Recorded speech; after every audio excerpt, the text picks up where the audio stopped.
Y volvemos aquí al Minting Summit con un panel internacional. Ya voy a avisar que este panel va a ser conducido y va a ser hablado en inglés, así que ténganlo en cuenta. Risk Analysis in NFTs, el análisis de riesgo en NFTs, y estará moderado por Pablo Zanetta, que está con nosotros. Antes de ir a la introducción de Pablo y a contarles quiénes van a ser los panelistas, quiero comentarles y agradecerles al Boston Blockchain Association, especialmente a Lili Chen, que ha sido, bueno, ella ha participado ya en los Blockchain Summit anteriormente y ha sido de gran ayuda para poder armar este panel, que es realmente un panel de lujo, porque estos tres integrantes trabajan codo a codo con el gobierno de Estados Unidos, ni más ni menos que con todo este tema, ¿no? Del análisis de riesgos de los NFTs y de todas estas tecnologías. Les decía que va a ser moderado por Pablo Zanetta, que nos acompaña aquí en estudios. ¿Cómo estás, Pablo? Bienvenido.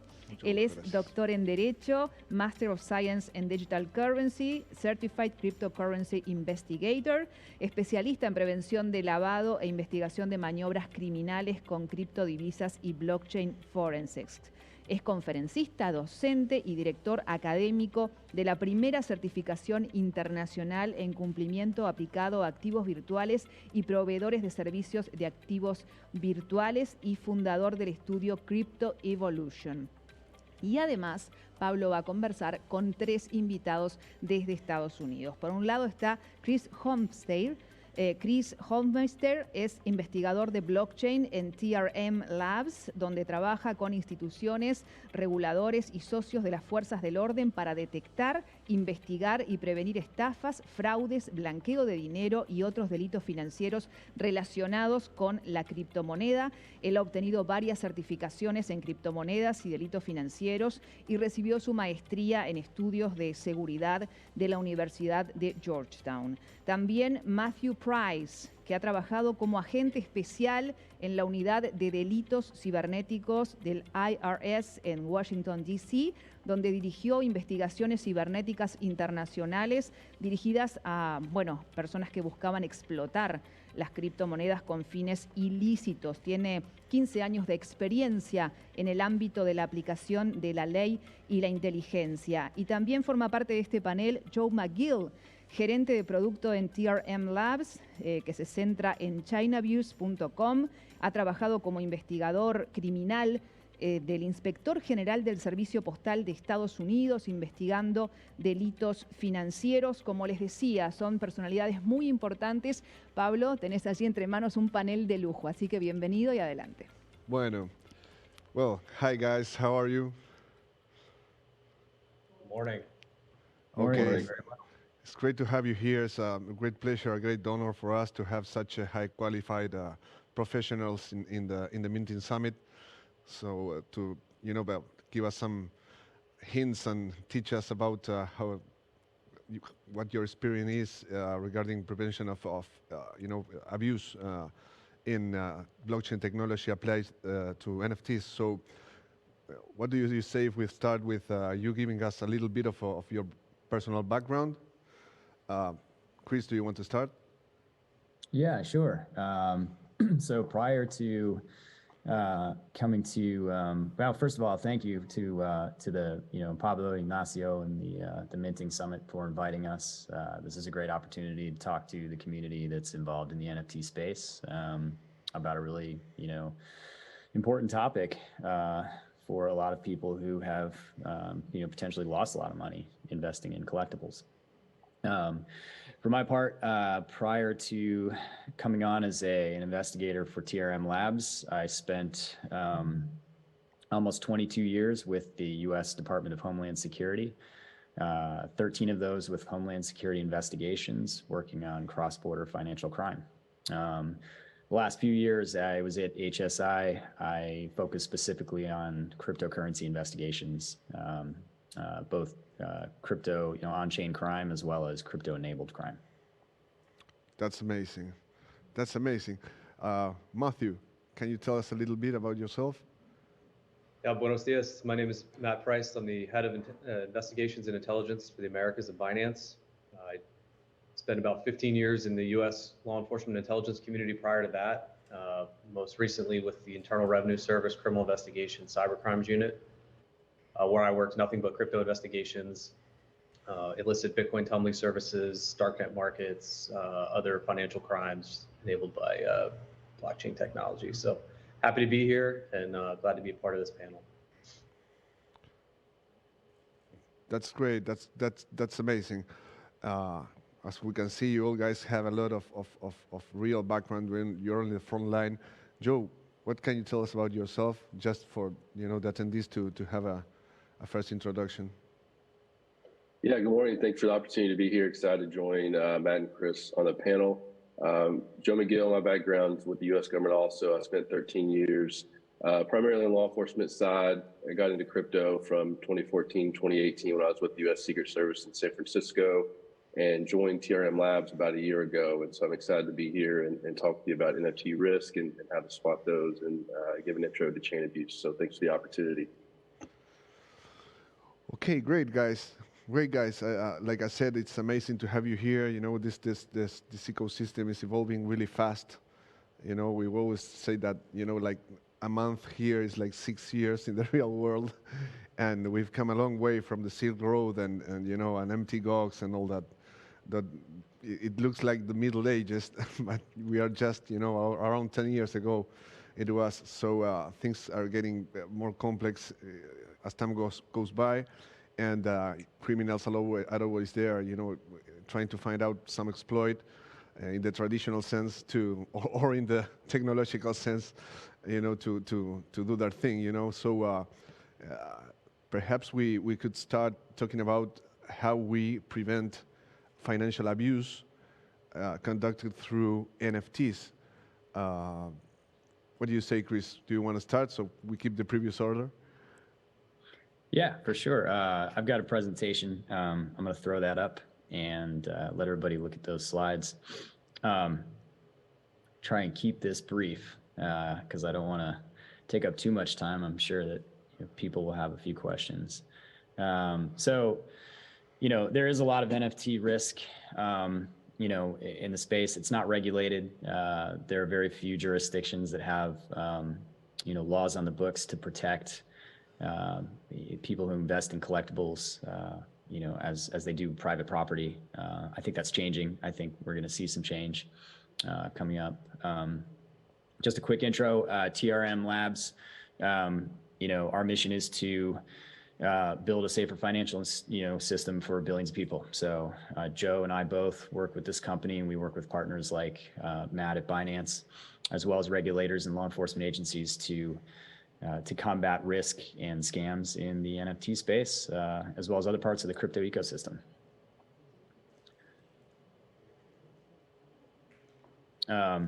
TRM is it's a growing company. It's charging forward. We're scaling pretty fast this year. We've got a lot of great customers. Binance, Matt happens to be one of ours. We've got a ton of expertise in-house with a lot of great background. We now have on our investigations team people from most of the largest federal law enforcement agencies in the United States. And we have a really diverse set of investors that are helping us build some great and ship some great tools and services for the community and for customers in the space. So I just want to talk really briefly about NFT risk, mainly for investors, because I think most people here at Minting Summit are retail investors in NFTs. By all means, Chris, just go ahead. We're delighted. We're delighted to have you here. Yeah, thank you. So we all know what NFTs are. They derive their value from being a unique object, a unique thing, a unique piece of property that people own. But because of that value, they are attractive to thieves and scammers and hackers, just like private property in the real world might be to a burglar. And so, there are a lot of different risks in the NFT market, but I think probably the three most important to touch on today are rug pulls, phishing, which can take different forms, but most of the time it's airdrops and fake mints, and counterfeiting, which is less common than the first two, but still a problem. If we look at, rug pulls, of course, some people at the summit may actually have been victims of a rug pull at some point. They're fairly common. They can be harder to detect sometimes, than other kinds of scams, because many of the projects look very legit. They have slick graphics, they have sound marketing language, there's a social presence, but there are signs, and we'll look at a few of those a little bit later. If you've got, let's jump to the second one here. So they are making fake airdrops with NFTs now, not with ERC20s or BIP20 tokens. They take, they look like airdrops. They're not really airdrops. Oh, okay. The airdrop is the lure. I don't know of a case, maybe Joe does, but I don't know of a case where people have actually airdropped NFTs. Usually the airdrop is the lure to get somebody to go to a scam site. It sounds like they are putting some real work into it, so I couldn't believe it. Yeah, for sure. Phishing is probably, recently this has been probably the most damaging trend in the NFT space. In these cases, scammers generate an attack wallet, they set up a spoof website, and they lure users to, as we said, mints or airdrops to ultimately sign over their assets to the scammers. In the most malicious examples of this, hackers take over the social media account or the Discord server of a legitimate project and post links to their scam site from there. So it looks even more like it's the real project, enticing users to go to a site and to sign a transaction than it does when it's just a pop-up, in MetaMask or on a site. So they use social media intelligence quite a bit to reinforce their efforts to scam people. Absolutely. What we're seeing is sort of a growth in like this blend of Web 2 exploits, phishing and spear phishing, as well as this the exploit of getting people to sign transactions that they, through their wallet that they may not fully understand. Of course. And the last thing, which is less common but still a problem, is the counterfeits. These are a problem in the NFT collectible space, just as they are in the real world of art. Because anyone can take a screenshot or a copy of a JPEG and post it for sale on a market, it's very easy to counterfeit a legitimate NFT. So users who are buying or investing in NFTs want to be careful to, look up the NFT on several marketplaces, make sure it doesn't appear twice on the same market, Google image search it to see if it hasn't been, spread around, and try and narrow down, if it's the actual real NFT backed by the contract. Of course.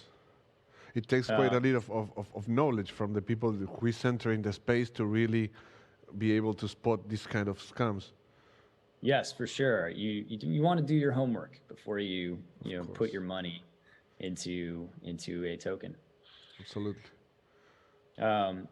So at TRM, we have developed an approach to assessing NFT risk, and we're refining that approach, and we're building it into our products and our services for our customers. The broad strokes of this approach, though, can be used by average, everyday NFT investors when they go look at a token or a project, and they want to determine if it's something safe to invest in. So part of that approach is we sort of look at NFTs from three angles. We look at the token provenance. Just like in the art world, is the NFT an original? And was it legitimately minted by a contract that is either owned by or deployed by the creator of that NFT? We look at the history of an NFT. So who's owned it? Have the owners acquired that NFT through verified sales or trades? Are the owners themselves risky? Assessing risk is something that TRM does for all of the entities that we identify in the blockchain, and we do it the same for NFTs. Does the NFT owner, for example, have exposure to high risk, counterparties such as sanctioned entities or people who have been involved in ransomware? And then we look at the project. Who created the collection? Have they rugged before? It's not unheard of for people who have rug pulled one project to go create another one. And are there weaknesses in the project or the contract itself that might that suggest that the creator of the project is out there really to scam investors? So you even get to check the contract to see if there is anything in the code that can lead you to believe that the NFT is fake. Yeah, for sure. And I'll mention that in a second, but you don't have to be a Solidity programmer to determine NFT risk. Most of us don't program on That's great to know. And there are some basics though that you can look into. Again, there are elements to each of these three sort of perspectives on NFTs. We look at the minting and the contracts. We look at the transfer, the bids, and the sale history. When you consider each of these areas of risk, there are both on-chain and off-chain data that you can look at. On-chain, from the contracts to the transfers, will tell us a lot about the NFT and the behavior of the buyers and sellers. Off-chain data gives us insight into the project behind the token.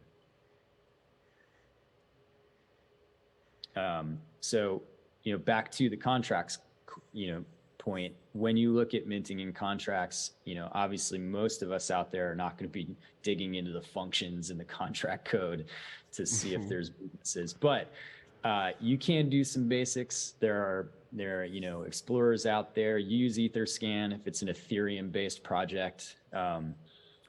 Check to see if the contract was deployed. Was it deployed by an address that's labeled as that project? If you look at the contract for the Bored Ape Yacht Club, you look at the contract creator and you click on that address, it's going to show you that it's the Bored Ape Yacht Club, and it'll have links to their social profiles. And Thanks then for finally, that, Chris. Everyone, please take note. Definitely. The value Chris is presented, the knowledge Chris is sharing with us, it's of real great value. Thank you. Got to do your homework. And then, check the contract to see if it's verified. So, this is important. On Etherscan, you can see it's got a little check mark next to it. That means that the person that deployed the contract uploaded the code. It's visible for everyone to see. It's open, and it's been verified by Etherscan. And so just like you want to verify a social media account, you want to verify that the contract for a project is sound. Nice. We look at the transfer history of the NFT. Was it stolen? Take the token address and drop it. Drop it into Twitter and search it up. See if somebody has called it out and said somebody stole my NFT. Has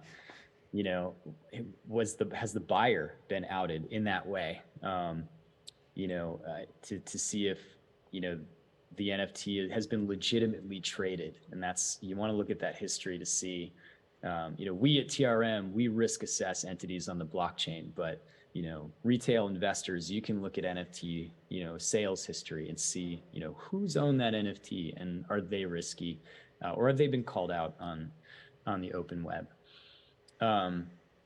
Once an NFT has been stolen, for example, like Seth Green had, we're all susceptible, right? The actor Seth Green, authorized transfer of 4 of his pretty valuable NFTs, as many people have seen in the news. Once that kind of thing happens, one of the things that we do on my team at TRM, we investigate these thefts, we investigate hacks and scams, and then we work with we execute our own on-chain investigation, and we work with partners like Matt at Binance, and we work with partners in law enforcement, many of us have great networks, and we pass them investigative leads to see if, we can either recover the assets or at least get some form of restitution for the victim. And then later, Joe's going to talk about chain abuse, which I think is where, the community, the NFT community, can really step up and, help each other identify the bad actors. That's amazing. That's amazing. It's been an amazing presentation, Chris. Thank you very much. You always need to trust, not verify, as we say in the space. And the part of checking the code is really crucial to understand what is going on. And I agree with you.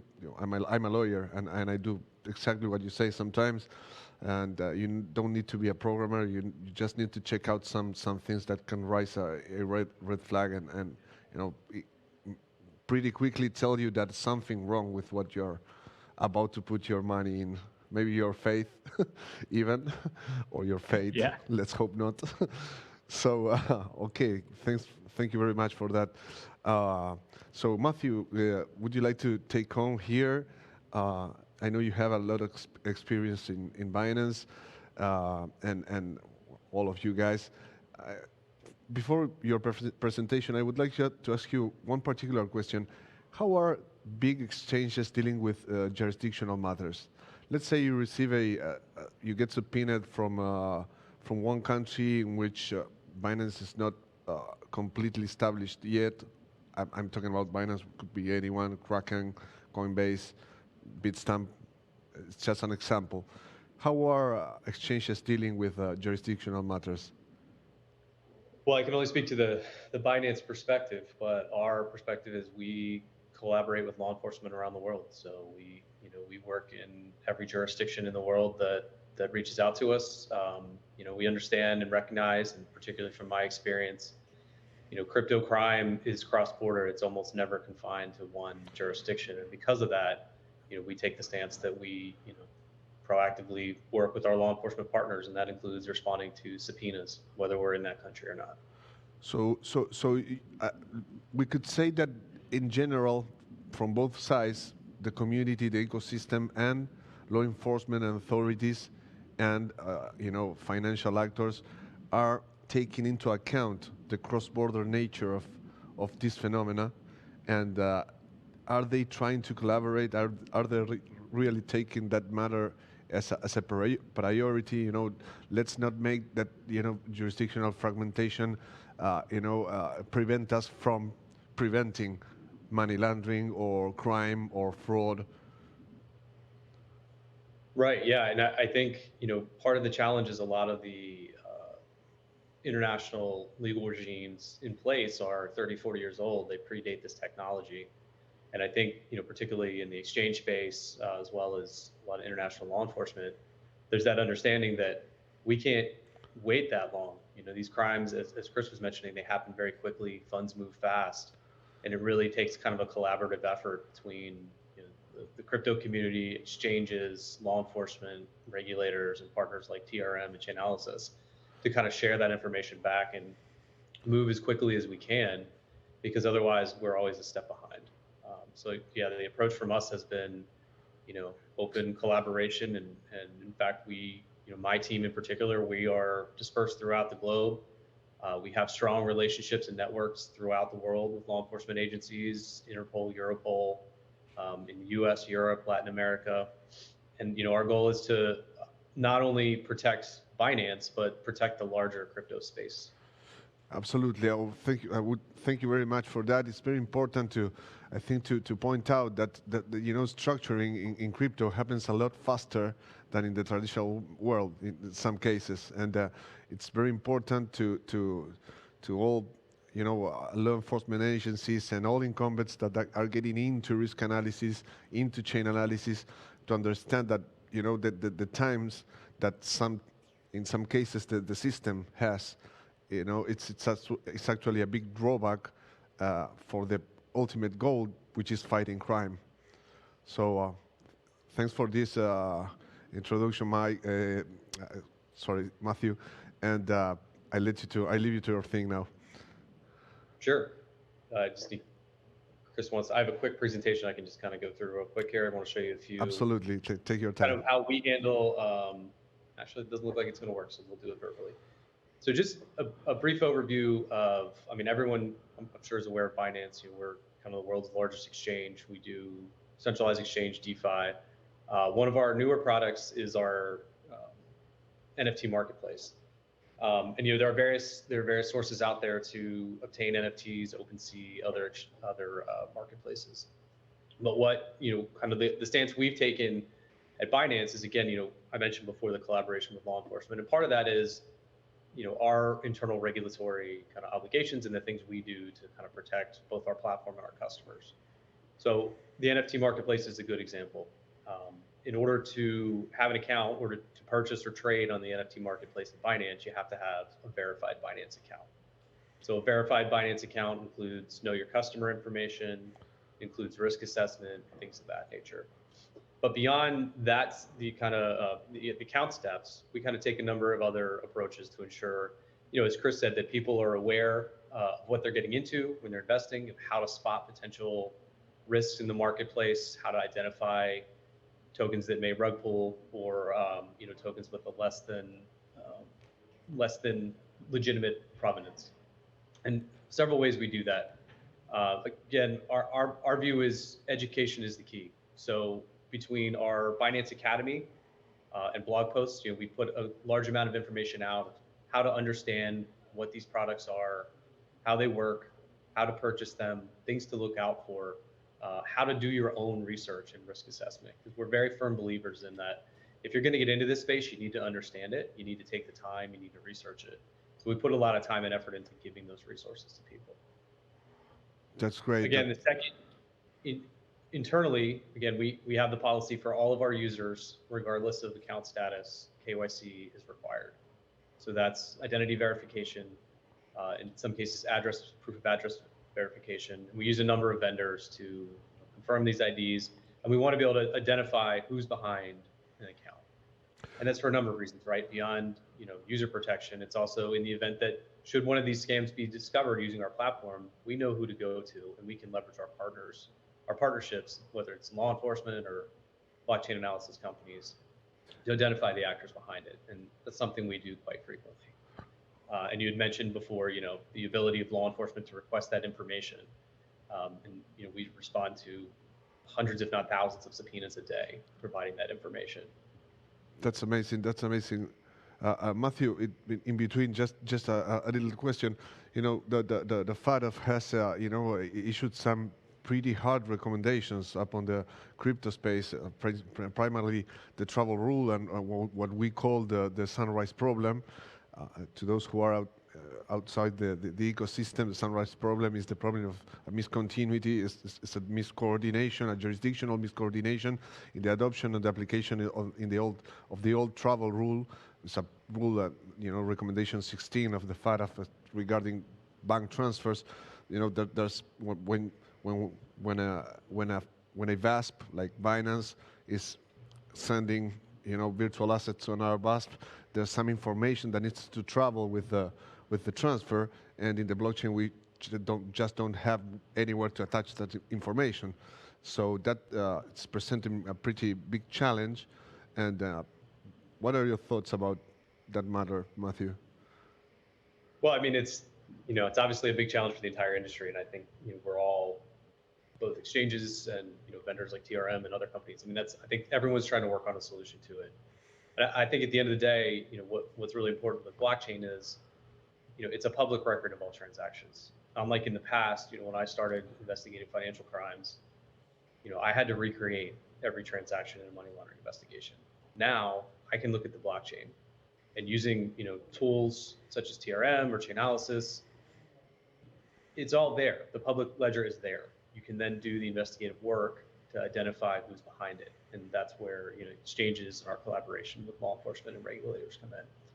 So while I think the travel rule is certainly going to be a challenge for the industry, I think that the approach that kind of the major players are taking now with our collaboration and our efforts to monitor transactions, gather information on our customers, the attribution that blockchain analysis companies provide, I think it's certainly going a long way, and I actually think it probably is much more effective than it's sometimes given credit for. Absolutely, absolutely.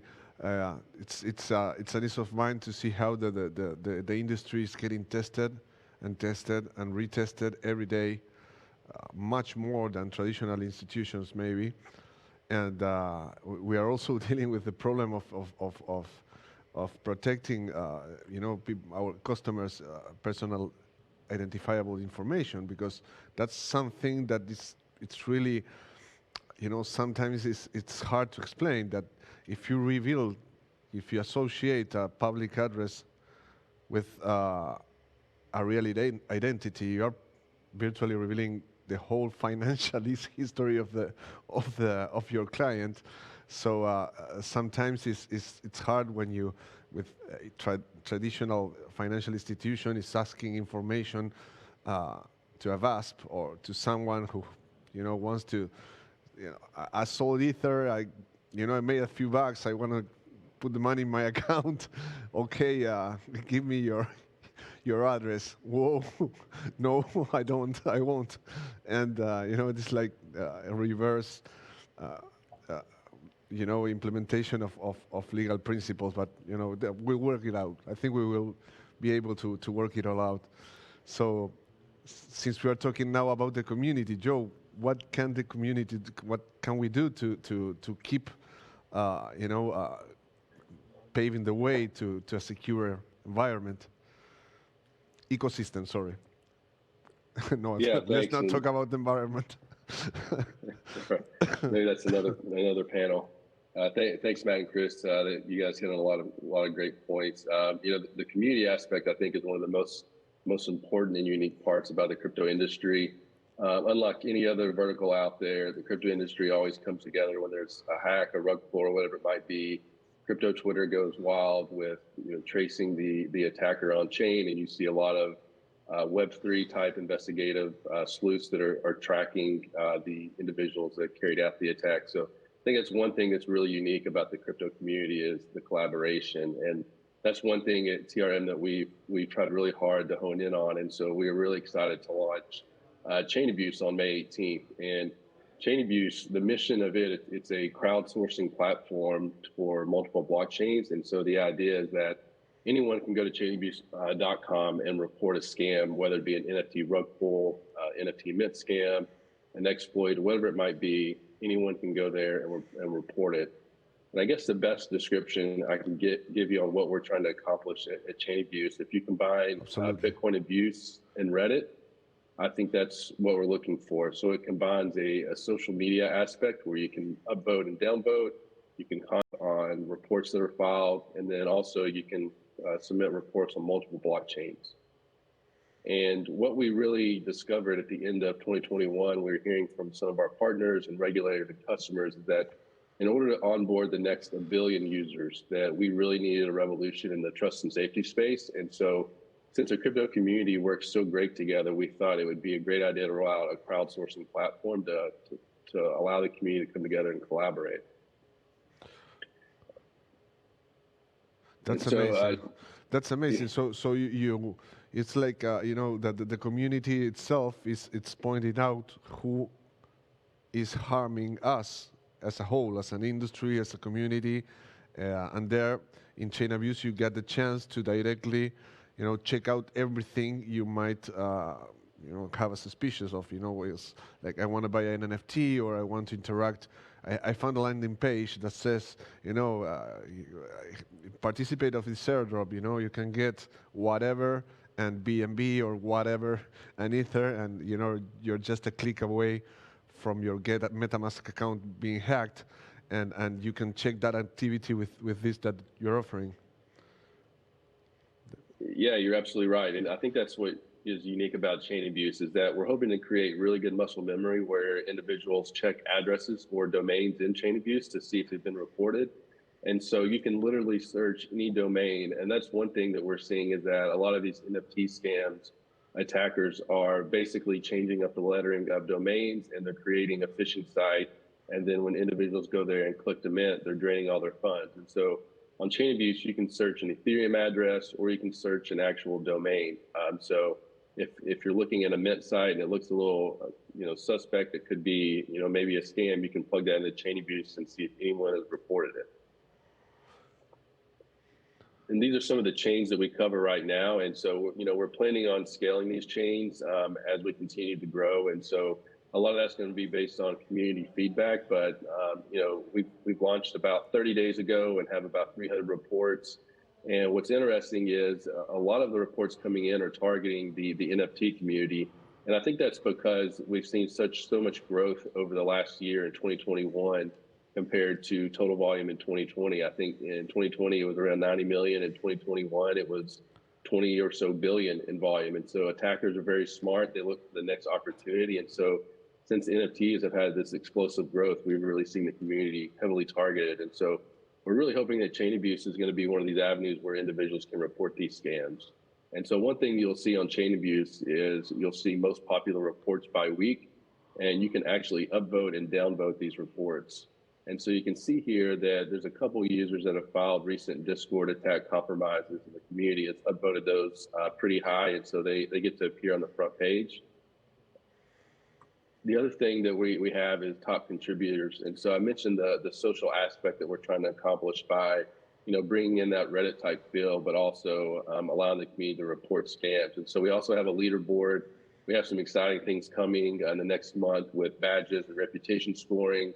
But we're really just trying to make sure that we can be an outlet for the community to report these scams and come together and be able to identify these before they happen. We've also added the social media username profile. So here's one of my profiles as an example. I've got a Cyber Samurai NFT. You can click on my Twitter profile. You can log in via Twitter to file the report. So we've really tried to create a seamless experience for crypto customers that want to file reports. And so I mentioned earlier, you can go to Chain Abuse and you can search for an address. And so if there's a report that's filed, it will return the actual reports you can click on. But this example, I think, is really unique, and it was kind of a important, I think, moment for Chain Abuse in the first 30 days, that we found that this address was actually connected to 2 different Discord hacks for NFT projects. And we didn't know that prior until searching the address and found that the hacks were 4 days apart, but the attackers were using the same address. And so that's one thing that we've seen happen a few times, is that attackers are recycling their Ethereum addresses, and we're seeing that happen on Chain Abuse through multiple user reports. And so it's really easy. Like I said, you go to chainabuse.com, you put in a Ethereum address or Solana or the domain, and then you select the type of scam it is. And you hit submit, it appears on Chain Abuse. And so anytime someone searches that domain or crypto address, they can find out if a scam has been reported or not. And this is just an example of what that looks like afterwards. But I think you highlighted a very important point with the NFT and crypto community, is that we're trying to find that sense of community. And I think the NFT community does that probably better so than any other vertical within crypto. They're very good at collaborating in Discord or whatever it might be. And so we're really hoping that we can help push out scams by finding another place for collaboration to report those. That's amazing, Joe. That's a great.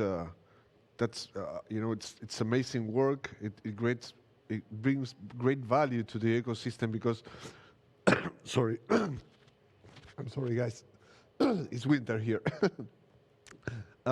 Sometimes people, speaking about compliance, the basics of blockchain forensics need to be there for every team, for every eventually obliged BASP to want to have their feet on solid grounds, to understand that these open source intelligent tools, that the one you are putting together, are of great value and great power to bring safety to the ecosystem. You just mentioned one thing that is very, very, I think it's worth pointing out. You can check domain names. How many times we end up trying to figure something out about the registrar of a domain name, and we find out that things are set for privacy, and we have a block there, so we can be sure that who is behind it. And if you can directly check a domain, it also will make it much easier for people that are outside the ecosystem, that are not familiar to, let's say Ethereum addresses that can, with the same format, can appear on the 6 different chains. So it's of great value. And well, guys, I don't know if you want to just for ending this amazing presentation, for which we thank you very much. I think you've touched all the points that you left nothing outside the scope of what anyone who deals in compliance, for instance, which is a very important subject, needs to know. So any final thoughts? I leave it to you now.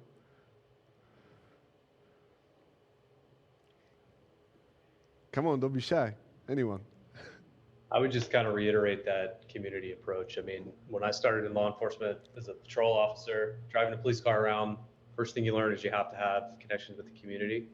And I think that still applies in this space, right? I mean, we at Binance, we have a large team of investigators. We all have a lot of experience. We employ all the top transaction monitoring tools and analysis tools, but we still rely on the community as well.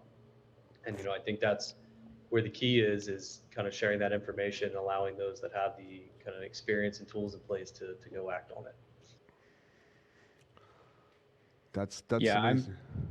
I'm just going to second what Matt said. From my standpoint, doing blockchain investigations, often the first people that come across a scam are the victims. And if it's not the victims themselves who have lost their NFT or lost other assets in their wallets, then it's this community of Web3 on-chain sleuths that are out there, a lot of whom are reporting onto chain abuse right now. I don't spend 24 hours a day lurking on crypto Twitter looking for scams and hacks.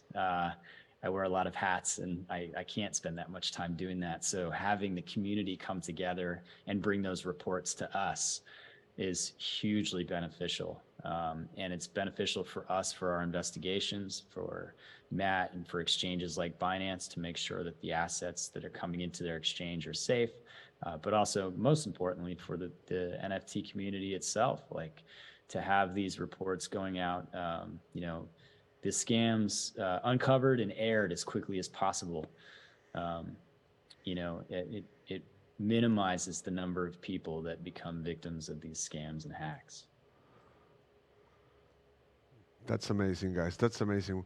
Well, I want to thank you all in the name of course of the Minting Summit, and in the name of all the people that's looking from all around South America.